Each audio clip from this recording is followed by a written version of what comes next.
नमस्कार, मैं हूं आलोक सांगवान और आप सभी देख रहे हैं द भारत खबर।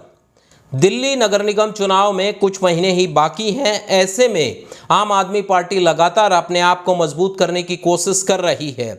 दूसरी पार्टी के नेताओं को, दूसरी पार्टी के पार्षदों को, दूसरी पार्टी के कार्यकर्ताओं को अपने साथ जोड़कर आम आदमी पार्टी लगातार अपने आप को जमीनी स्तर पर मजबूत कर रही है।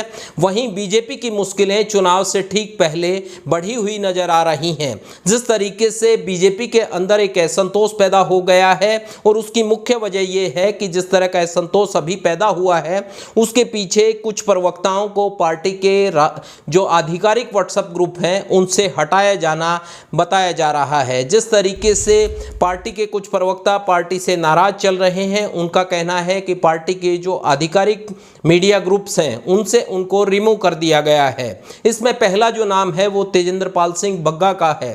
तेजेंद्र पाल सिंह बग्गा वही शख्स हैं जिनके सोशल मीडिया में काफ़ी फॉलोअर्स हैं और सोशल मीडिया पर वो अलग अलग ढंग से, अलग अलग प्लेटफॉर्म से वो लगातार टिप्पणी करते रहते हैं, चाहे वो ट्विटर हो या फेसबुक हो या दूसरे जो सोशल मीडिया के माध्यम हैं, उन तमाम जगह पर कहीं ना कहीं तेजेंद्र पाल बग्गा काफ़ी सक्रिय नज़र आते हैं। और इसके अलावा जो दूसरे शख्स हैं वो हैं हरीश खुराना। हरीश खुराना दिल्ली के पूर्व मुख्यमंत्री मदन लाल खुराना के बेटे हैं और विधानसभा चुनाव के दौरान उन्होंने टिकट की मांग की थी, मगर पार्टी ने उनको कंसीडर नहीं किया था, जिसकी वजह से वो लगातार पार्टी से नाराज चल रहे थे। अंदरूनी तौर पर वो पार्टी से नाराज थे और बाद में जब पार्टी में अलग अलग पदाधिकारी बनाए गए तो जिस पद की वो चाहत रखते थे वो पद हरीश खुराना को नहीं दिया गया, जिसकी वजह से वो लगातार नाराज है। और इसी के चलते उन्होंने पार्टी के प्रवक्ता पद छोड़ने की बात भी कही थी, मगर पार्टी के कुछ नेताओं ने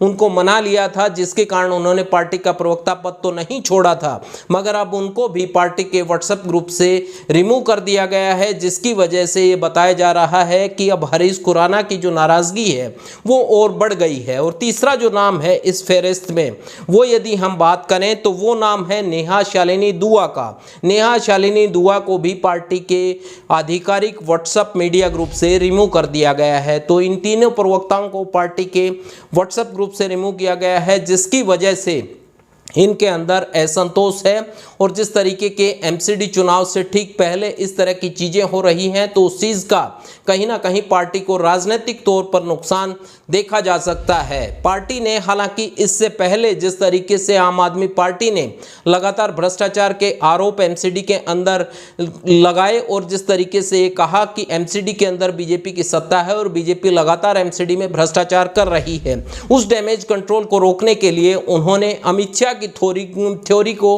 एक बार फिर से इंप्लीमेंट किया। और जिस तरीके से अमित शाह ने 2017 के जो चुनाव थे एमसीडी, उस वक्त भी क्योंकि पार्टी की स्थिति काफ़ी खराब थी और वैसी स्थिति में अमित शाह ने एक फार्मूला दिया था कि तमाम जो सिटिंग पार्षद हैं उनकी टिकट को काट दिया जाए और नए चेहरे पब्लिक के बीच में उतारे जाएं। उसी थ्योरी को एक बार फिर से बीजेपी ने इंप्लीमेंट किया है और ताकि वो आम आदमी पार्टी जो भ्रष्टाचार के आरोप लगा रही है उससे जो राजनीतिक नुकसान है उस नुकसान को कम किया जा सके, उस नुकसान को रोका जा सके।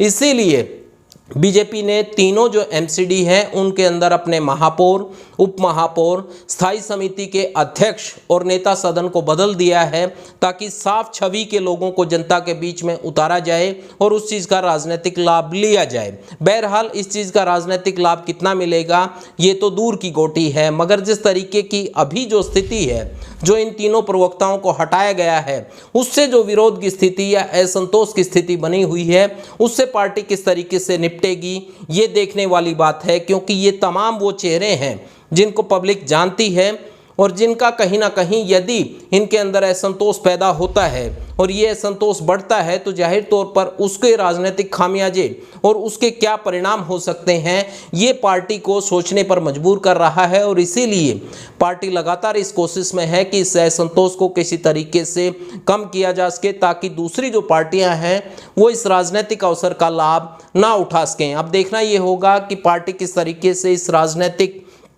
नुकसान को कम करती है और बाकी पार्टियों को क्या इस राजनीतिक अवसर का लाभ मिल पाता है या नहीं। इस तरह की तमाम खबरों को देखने के लिए हमारे चैनल को सब्सक्राइब कर लीजिए। शुक्रिया।